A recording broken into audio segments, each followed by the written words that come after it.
Only eating street food at Big Feastival for a full day. We kick things off with a sausage and egg burger with caramelised onions and tater tots from Oh My Dogs. I love the sweetness from the onions, and those tater tots were so crispy. Next up, one of the most outrageous things I've ever seen from Killer Waffle. Every waffle is made fresh to order and made into a cone, and then stuffed with fried chicken, sauced up, then filled with the craziest mac and cheese. More fried chicken, garlic and sweet chili sauce, and a little sprinkle of salad. I ended up having 3 of these throughout the weekend. They were that good. We then saw this fire pit from Barebone, and let me tell you, this brisket melted in your mouth like butter. I don't know what they've seasoned it with, but the barbecue sensation was real. And finally, Smasher Plates had these Jenga chunks of halloumi served with maple syrup. The saltiness of the cheese and the sweetness from the syrup literally gave me goosebumps. If you can't take a date to me, find the best sandwich in London where we visited We Are Mount in Spitalfields Market. On goes heaps of mozzarella, a cherry bourbon barbecue brisket, spring onions, barbecue sauce, and West Country mature cheddar. The grill's then buttered up, and then the toasties toasted off until it's golden brown.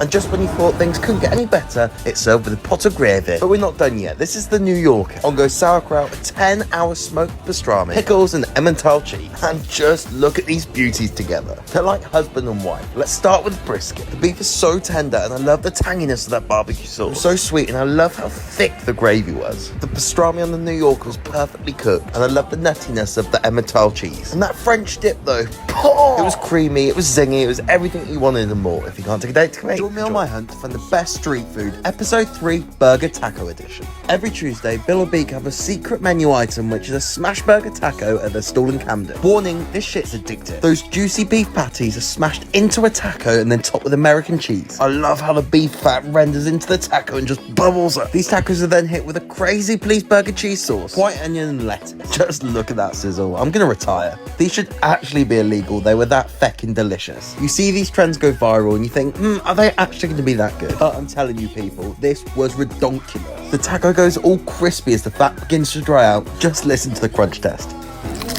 Oh, yes, please. Where should we visit next? If you can't take a date to come at the Big Feastival as a food blogger, part 1. We're kicking things off at Killer Waffles, where fresh waffles are made into a cone filled with mac and cheese, fried chicken, mango mayo, and barbecue sauce. The mac and cheese was so stringy, I literally had 3 of these throughout the festival. Next up, Po' Boys for their combined shrimp and chicken po' boy sandwich. The Louisiana hot sauce is so fire. I would take a shower in that shit and leave my mouth open like a wallowing hippo. Continuing on with more fried chicken, we headed to Only Jerkin, who spin the good stuff with Caribbean flavours that slap every time, and don't even get me started on that gravy. The batter was so light and crispy, but then you hit with that spice and all things nice. Oh yeah, baby. Next up, Nanny Bill's for their Dalston dip. Honestly, this burger is epic. Their gravy is so thick and dark, and when it's paired with that juicy dry-aged patties, there are simply no words apart from downright delicious and rather bloody messy, which I'm totally here for. And finally, something sweet from Project D. I found this huge Homer Simpson donut, which was literally bigger than my head, and my head is rather bloody large. Stay tuned for part 2 if you can't take a date to come in. Come with me to Best Brewsted, where we dive into Middle Eastern classics like you've never seen before. The Arabic shawarma platter is not one to miss, as the flatbreads are dipped into their special house sauce,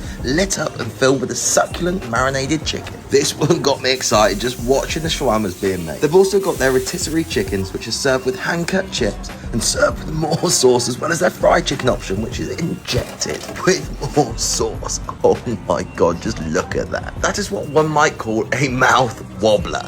Back to the shawarma platter. The wraps are cut into pieces and served with garlic, pickles, salad, chips. This was a beast of a dish and perfect to bring down some mates and just have a total feast. All the meats were perfectly seasoned, and I love the freshness from all the sauces. I mean, just look at the pieces of the chicken. They were literally the size of my hand. The fattoush salad was super cool too, as you've got to break the crispy bread. But the star of the show was those shawarmas. The freshness of the salad, the meat, the bread. Oh, delicious. If you can't take a date to come eat, enjoy.